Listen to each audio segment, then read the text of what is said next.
জামাত ইসলামের আমির যে বক্তব্যগুলো নিজে দেন না, সেই বক্তব্যগুলো তিনি নাসিরউদ্দিন পাটোয়ারিকে দিয়ে দেওয়ান। এনসিপি যে পদযাত্রা করছে জুলাই আগস্ট উপলক্ষে, তারা পদযাত্রার নাম করে তারা বিভিন্ন অঞ্চলে বাংলাদেশ জাতীয়তাবাদী দল এবং বিএনপির যারা গুরুত্বপূর্ণ সিনিয়র নেতৃবৃন্দ, যারা গণতান্ত্রিক আন্দোলনে নেতৃত্ব দিয়েছিলেন, তাদেরকে উদ্দেশ্য প্রণোদিতভাবে হেয় করার জন্য, সামাজিকভাবে ওনাদেরকে ছোট করার জন্য, বিশেষ করে নাসিরউদ্দিন পাটোয়ারি এনসিপির শীর্ষ নেতা যে অশালীন, কুরুচিপূর্ণ এবং বিভ্রান্তকর বক্তব্য দিচ্ছে, সেটি দ্বারাই প্রমাণিত হয় যে তারা পরিস্থিতিকে জটিল করার জন্য এবং যে একটি সৌহার্দ্যপূর্ণ সম্পর্ক রয়েছে রাজনীতিতে, সেটিকে নষ্ট করার জন্য তারা এরকম বক্তব্য দিচ্ছে।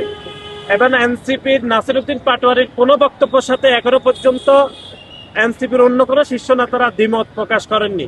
এমনকি অনেকে বলছেন যে জামাত ইসলামের আমির যে বক্তব্যগুলো নিজে দেন না, সেই বক্তব্যগুলো তিনি নাসিরউদ্দিন পাটোয়ারিকে দিয়ে দেওয়ান। এবং আমরা খেয়াল করে দেখেছেন আপনারা যে নাসিরউদ্দিন পাটোয়ারি তার সীমা লঙ্ঘন করেছেন এবং তিনি বলতে বলতে আর কোনো কিছু বাকি রাখেন নাই। আমরা মনে করি যে আমাদের ধৈর্যের পরীক্ষা আপনারা আর নেবেন না।